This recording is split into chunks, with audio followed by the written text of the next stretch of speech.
Okay, let's unpack this. We are diving into a source that provides a highly critical, frankly, almost alarming analysis of modern Hollywood beauty standards. It really is. And it's specifically focused on the intense, and I mean really intense, and often destructive pressures that are currently being put on actors. Yeah, we have a robust stack of material here. It's filled with anecdotes, a lot of visual observations, and some pretty intense speculation about the culture that's driving all these. And this material absolutely does not mince words. Yeah. So when we talk about our mission for this deep dive, it's really to thoroughly dissect this central argument. Right. The source believes that even as the entertainment industry appears to be moving away from certain kinds of explicit sexualization. What do they mean by that? Yeah. Well, they cite things like a rise in unisex costuming, Yeah. Where actresses aren't as frequently dressed in revealing ways just for the sake of it. Okay, I see. So less of the gratuitous. Exactly. Yeah. But the core argument is, despite that, the pressure on actresses to achieve an extreme, often physically unhealthy ideal is not just staying the same, it's accelerating. At what the source calls an alarming rate. At an alarming rate. That's the key phrase. So that's the paradox we really have to wrestle with today. It's not about being sexualized on screen anymore, not in the same old way. It's about being fundamentally altered off. Yes. And the initial observation the source makes is, it's deeply troubling. It is. They look out at the landscape of major Hollywood performers, particularly young actresses, and they see a trend where these women increasingly look, their words are sickly. On the verge of death, or simply completely unnatural. It's a brutal visual assessment of the physical toll this industry demands. It's the sheer visibility of the change that is driving this whole. And they do ground this in some historical observation to show that, manipulating your appearance is certainly not new. Of course not. It's been happening for decades. But the severity is new. They cite Angelina Jolie as an early, very public example of how these pressures could manifest negatively. Oh, interesting. What specifically do they point? Specifically, the facial surgery in her early career that led to what the source describes as those puffy lips. Yeah. They insist that while Jolie was,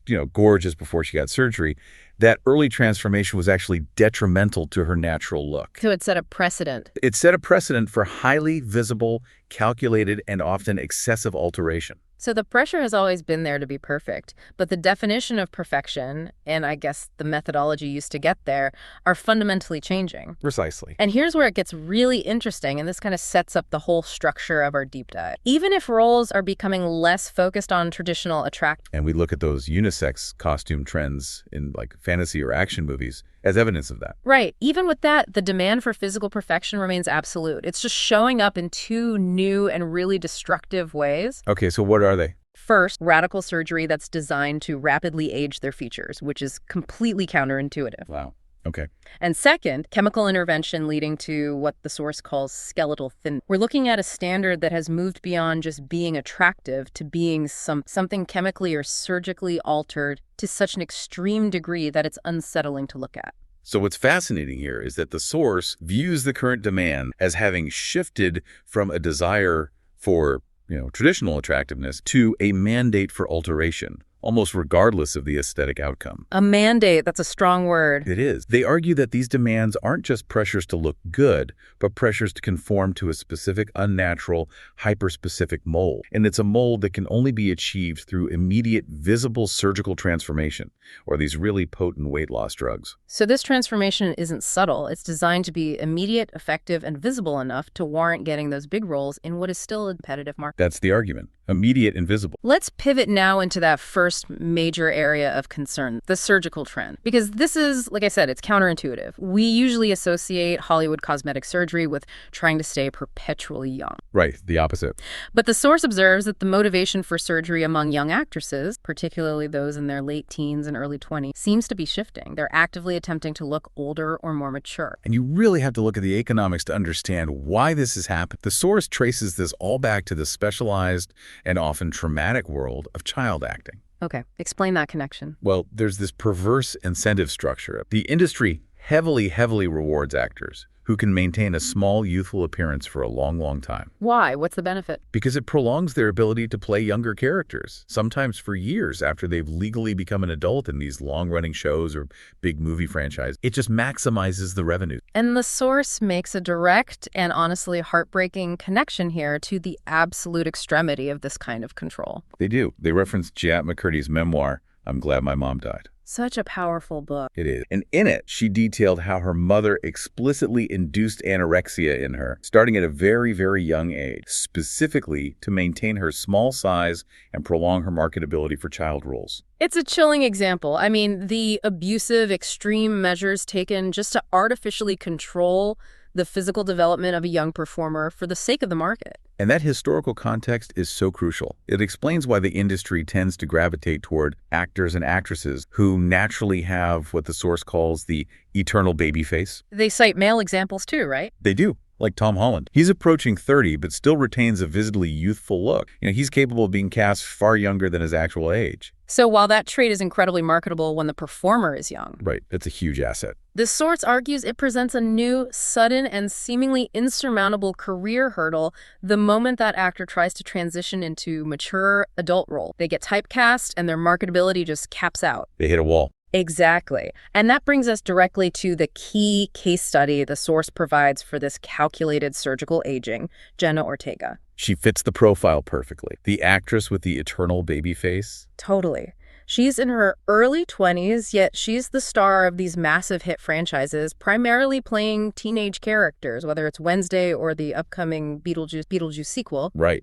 And the source speculates that her youthful look created a severe struggle for her to be taken seriously, or maybe even just audition for mature adult non-teen roles. And that struggle, according to the source, led to a very visible alleged change. This is where it gets really specific. The source details an incident where Ortega appeared on the red carpet after being out of the public eye for a bit, and the change was striking enough to be instantly noticeable. Where did they? The source described her as suddenly looking like she grew a jaw. Grew a jaw? Yeah, appearing with an entirely different jaw that was not there before. And initially, the source, being careful, thought maybe it was just advanced makeup contouring or specific lighting. Sure, that's possible. But as subsequent red carpet appearances continued and the look solidified, they concluded it had to be a permanent, non-temporary change. She had, in their word, an entirely new sculpted jaw. And the mechanism behind this is important. What does the source believe she was trying to achieve with this alleged procedure, whether it was, jawline contouring, fillers, a chin augmentation, whatever it was? The source's assessment is that this was a calculated career-focused move. It was designed to get rid of the eternal baby face and the limiting teenage roles that came with it. So the explicit goal, in the source's view, was to consciously look older, sharper, and more mature, fit the required look for serious adult roles. That's the theory. But here's the critique. The source insists that the surgical outcome was, overly aggressive. How so? They claim the surgery was noticeable and ultimately made her look worse and unnatural, arguing that it erased a key appealing aspect of her original appearance. So this highlights the source's core thesis. Actresses are forced to make these extreme physical trade-offs, sacrificing natural beauty for perceived professional longevity, only to end up looking visibly altered in a negative way. It's a desperate attempt to fast-track maturity. And that pattern of transformation, specifically targeting the features associated with youth and softness, is repeated in other examples they bring up. Like Anya Taylor-Joy. Exactly. Another actress who, in the source's view, shifted dramatically in her public appearance. They suggest she moved from a naturally soft, round baby face look to a much more defined, almost statuesque Hollywood actress appearance. And what do they think caused that? The source suspects this dramatic transformation involved what's commonly called buccal fat removal. Okay, I've heard of that. That's the procedure designed to hollow out the cheeks, right? Exactly. It explicitly hollows out the area beneath the cheekbones, emphasizing bone structure and erasing that natural, softer roundness that characterizes youth. Now, the source does note that this specific term can often be mispronounced or misunderstood by the public. Sure. But the procedure's goal is clear: to sculpt the face into a more mature, angular look by removing fat pads that would traditionally thin out naturally as a person ages, but which Hollywood actresses are now artificially accelerating. And the analysis doesn't stop at the immediate aesthetic, which, the source suggests has successfully propelled Taylor-Joy into high fashion and demanding roles. No, it doesn't. The source includes a strong, long-term warning predicting that this aggressive, premature fat removal procedure is probably going to catch up to her later in life. What do they mean by catch up to her? They suggest that by removing necessary facial fat so early, the subsequent natural aging process will be exacerbated. It'll result in a gaunt or hollow look decades too soon, suggesting that this calculated aging can have severe and irreversible long-term visual repercussions. It's a deal with the devil, in a way. It seems like it. And this trend towards surgical maturity appears to be everywhere, even impacting those who found fame really young. We also see this deep suspicion surrounding Millie Bobby Brown. From Stranger Things. Right. Despite the fact she's only 20 years old, the source notes the dramatic and sudden change in her appearance between seasons, particularly leading up to season 5. This immediate shift prompted intense public speculation that she had also undergone surgery. So again, it reflects this industry-wide trend to alter youthful features dramatically and quickly as an actress transitions out of pure child. It's the same pattern. Then there's the case of Margot Robbie, which the source describes as a far more subtle, alleged shift, but one that was absolutely strategic in establishing her current cinematic presence. Okay, what's the story there? They detail her appearance pre-Wolf of Wall Street and About Time, noting she was a gorgeous girl next door with a natural, perhaps smaller. I remember that look. Right. And the source suggests that when she transitioned into those breakout roles that required that high-octane glamour, something changed, something subtle. So what was it? The change they observed was that she went from simply being the gorgeous girl next door to being presented as the undisputed hottest blonde ever. The source posits that her features, particularly her jaw and overall facial definition, looked more older and perfectly sculpted. So they think it was a subtle but strategically targeted enhancement or modification? Yes, and the source believes this modification was instrumental in moving her beyond that ingenue archetype and breaking into those highly sought-after, glamorous adult roles that really defined her career trajectory. This detail on Robbie is crucial because it reinforces the concept that the surgical expectation isn't always a massive overhaul. Not at all. Sometimes it's just that slight, calculated refinement needed to hit that hyper-specific industry standard of statuesque perfection required. That's right.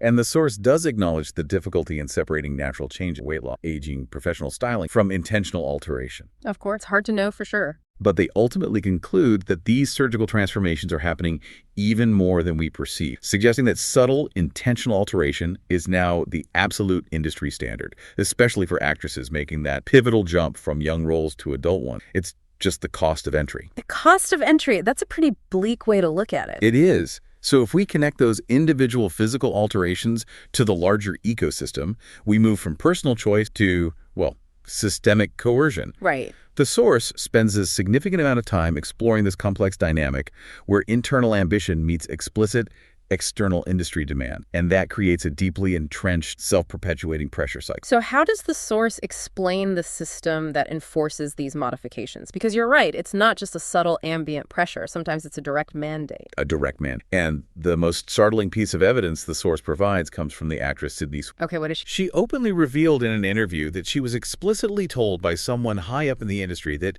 she will not make it unless you get surgery on your face. Wow. Not you should consider it. No, you will not make it. That is not subtle advice. That is a clear mandate to modify a natural feature or face. That's the industry standard laid bare. It is, and what's particularly telling is the source affirms Sydney Sweeney's choice to resist that pressure. They state they believe she is one of the few who hasn't had surgery. They note her face looks like a natural face, adding that people are simply not used to seeing it from Hollywood actresses going on their natural self. Think about that. That is a stark observation. The altered, sculpted look has become so ubiquitous in major production that a natural face is now the noticeable anomaly. And this ubiquity creates a competitive treadmill. A treadmill is a perfect way to put it. Since, as the source suggests, so many established, successful actresses have had some form of work done, even the subtle kind they speculate Margot Robbie might have undergone, the natural look instantly becomes the exception, not the rule. So this fosters a deeply competitive environment where young, up-and-coming actresses feel they have to one-up yourself to stand amongst the others, perceiving surgery as a necessary, non-negotiable competitive tool just to keep pace with the rest of the altered competition. It stops being an elective beauty choice and becomes a career requirement. A requirement. But what's fascinating here is the source's analysis of how this pressure is enforced among peers. It isn't just executives issuing these mandates. Who else is it then? The source suggests it's seasoned, established actresses reinforcing the destructive norm, using their own choices as justification. Okay, that brings us to the alleged interaction involving Amanda Seyfried. This was a really specific anecdote. It was. The source details a specific moment where Sydney Sweeney mentioned she hadn't had work done and wasn't planning to, and Amanda Seyfried, who the source believes has had work done, which they claim is becoming very obvious in her later years, was egging her on to strongly consider it. And the alleged encouragement wasn't just vague, right? It was highly specific. And deeply revealing of the industry's closed-off culture. Seyfried reportedly told Sweeney that surgery is really effective once you get older, and allegedly even offered her the prescription drug Ativan if she decided to go through with the procedure. Ativan. To help with what? Presumably to help with the pre-surgery anxiety or the discomfort of the recovery process. The source interprets this not as a friendly piece of advice between colleagues, No. but as a deeply potent mechanism of peer pressure, trying to pull Sweeney into the accepted culture. This raises a really important question. Why would an actress who has already achieved so much success and fame care so much about a younger actress conforming? The source dives right into the psychology of this coercion. They analyze the exchange as stemming from a profound internal need within the established actresses. What kind of need?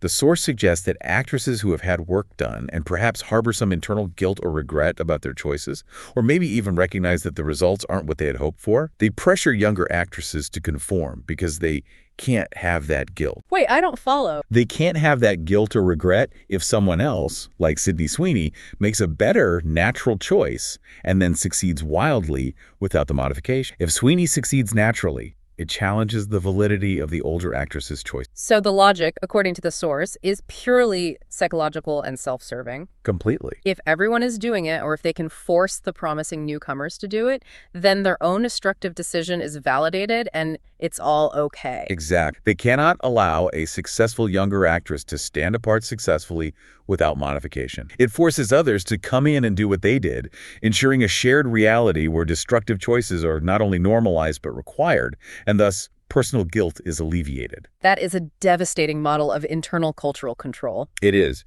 It shows that the pressure isn't just coming down from the top from executives, but it's circulating laterally, peer to peer. It transforms a perceived career, flaw like having a baby face or a natural body shape, into a moral or professional failure that has to be corrected through surgical. And it's all enforced by the very people the young actress is supposed to look up to. It ensures total compliance with the standards of the bubble. That brings us to the second major destructive trend the source identifies, moving away from the scalpel and toward the chemical intervention. The staggering and widespread rise of weight loss drugs like Ozempic or, similar GLP-1 agonists. Yeah, and the source identifies this not just as a passing fad, but as a huge thing that is visibly and dramatically reshaping the physiques of Hollywood right now. What's fascinating here is how quickly and aggressively the visual standard has shifted. It's been incredibly fast. The source notes that Hollywood thinness used to mean being very small in tone. Now it seems to mean being physically depleted. And the source draws heavily on observations surrounding the preparation and casting of the major motion picture Wick. Yes, this is their big case study for this part of the trend. The source observed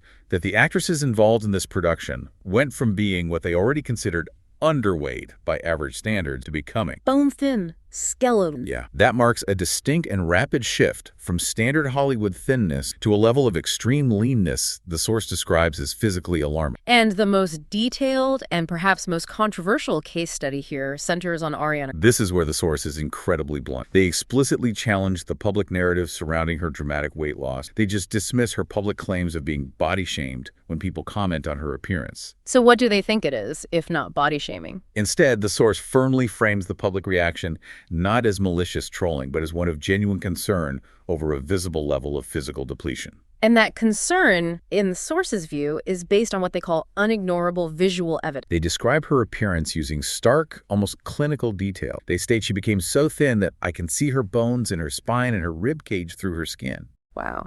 And the source meticulously tracks the escalation of her thinness throughout the Wicked production process, noting that the initial weight loss just continued to worsen over time. They mentioned something about reshoot footage. Yeah, they specifically mentioned that there was cut reshoot footage from the movie where her rib cage was clearly visible through her dress, stating she was even thinner in those clips than in the scenes that made the final movie itself. So the source views her appearance as getting worse and worse and worse over this production cycle. They do.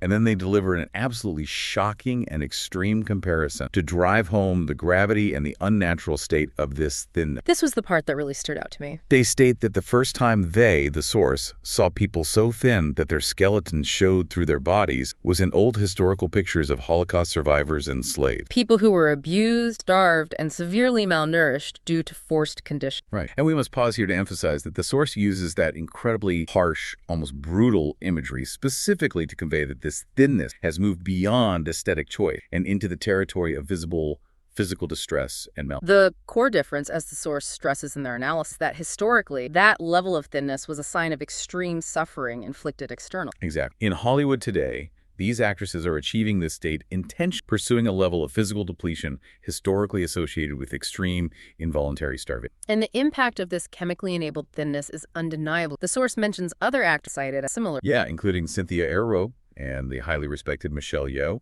They also recount seeing Margot Robbie, even after noting her subtle alleged facial surgeries, promoting the film Babylon in a cutout dress where her ribcage was visible to her skin. The source does, however, note that Robbie may have recently changed her appearance since, as she had a baby, suggesting that life events can temporarily shift. But the underlying pressure remains, and the shift is not contained just to leading movie stars. The source observed the ripple effect across the entire celebrity ecosystem. What do you mean by that? They note the impact on prominent singers known for having different non-small body types, specifically citing Lizzo or Meghan Trainor, who are now suddenly losing a ton of weight after these drugs became widely available. So the source posits that this sudden systemic loss of mass across diverse body types points clearly to Ozempic and similar chemical agents as the major catalyst for this rapid, dramatic thinness across the celebrity. That's the argument. It's the only thing that explains the speed and the scale of the change. And this brings us to the truly dangerous, unregulated usage of these powerful drugs. Yeah, the source is very, very clear in its warning. These drugs are designed and not meant to be used on someone who does not have a lot of fat. They are meant for people dealing with significant obesity or type 2 diabetes. So when already underweight actresses who have very little body fat to lose use these potent medications, what happens? The result is the rapid shedding of muscle mass and essential body tissue, leading to extreme malnourishment. This is why the source is so blunt, concluding that these actresses are, in effect,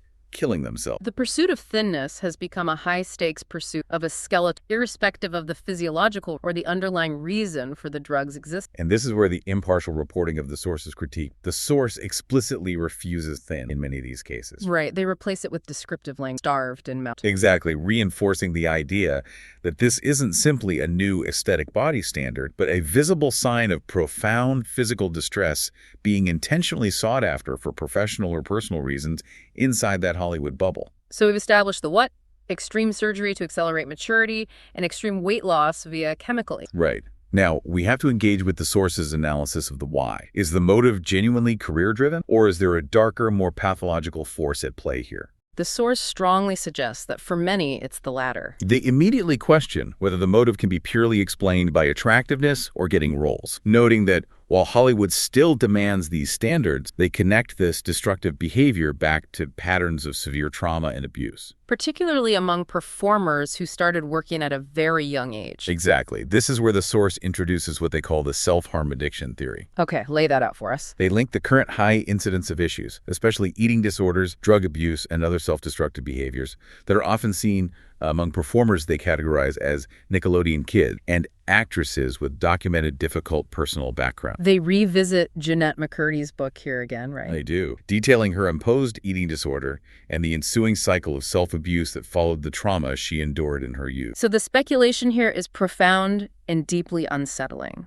It is. The source suggests that for some of these actresses, the constant cycle of starting, obsessively controlling their weight, and seeking potent drugs to become thinner may have entirely morphed. It's moved from a logical, professional career goal into a desperate, subconscious form of self-harm or addiction. It becomes a repetition of previous abusive patterns. That's the theory. The actress is not consciously trying to look their best for a job. They're engaged in a self-destructive cycle where the goal is simply to be thinner and thinner and thinner. And the chemical agent, Ozempic, becomes a perfect tool for immediate self-destruction. A perfect tool. It offers instant, quantifiable results in this pathological pursuit, rather than merely aiding in weight loss for health or traditional beauty standards. And this self-destructive is not occurring in a vacuum. It is enabled, accepted, and even encouraged by the environment they inhabit, the insulated Hollywood bubble. Totally. The source argues that actresses operate in an insulated place, often coming from privileged families or entering the industry so young they have no outside frame of reference. So in that bubble, extreme measures like constant plastic surgery, Ozempic, and other performing drugs are not. They're the established norm. This insulation means the practices are mutually reinforcing. People in the industry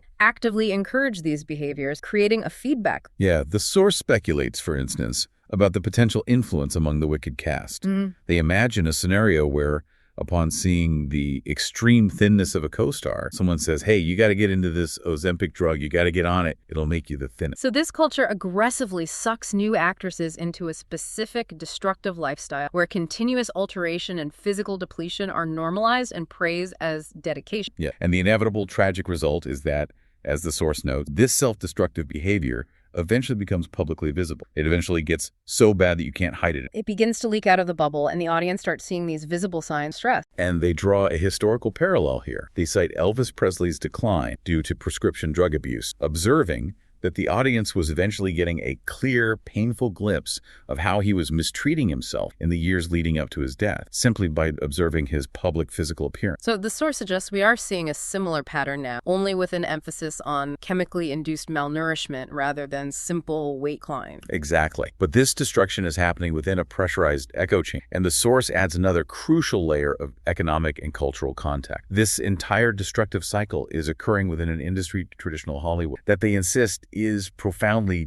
dying. That's a huge claim. How does the source justify the argument that traditional Hollywood is dying and therefore subjecting people to these extreme pressures for a shrink reward? Well, they argue that the traditional model high-budget, star-driven studio films controlled by a small number of gatekeepers is rapidly weakening. They point to the shift in consumer habits towards streaming, the overwhelming focus on rehashing existing intellectual property rather than developing new stars, and the rising costs of production versus declining theatrical returns. So the source believes the energy and momentum have left the traditional studios. Therefore, actresses are destroying themselves with drugs and surgery to fit into a fundamentally weakening, outdated structure. That's the core of the argument. And the source's counterpoint emphasizes the explosive availability of creative alternative, which makes the choice to conform to this dying structure even more perplexing. So they argue that the modern entertainment landscape, citing platforms like YouTube, independent film, direct-to-consumer content, social media platforms where performers can cultivate massive audiences, directly allows people to build their own audiences and businesses from scratch. Exactly.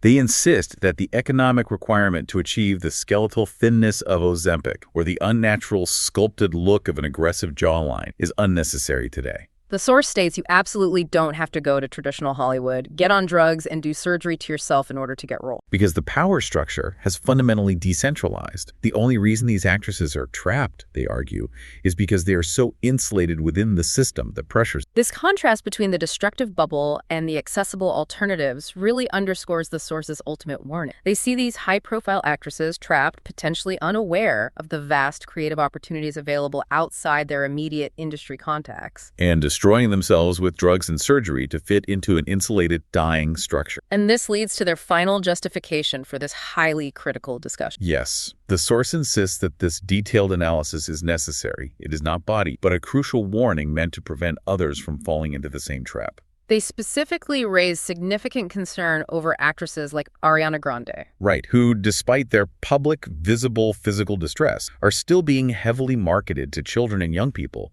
perpetuating their lifestyle as a bad influence that equates professional success with physical depletion. The source leaves us with a really stark concluding thought on this section. The surgical and chemical pursuit of this unnatural ideal will inevitably destroy, and it is simply not worth the cost for a job shrinking, pressurizing. Especially now, when there are so many alternative viable paths to success outside the traditional Hollywood structure. That was truly an intense, thorough deep dive into some highly uncomfortable. It really was. The source material delivers a grim prognosis on the state of celebrity.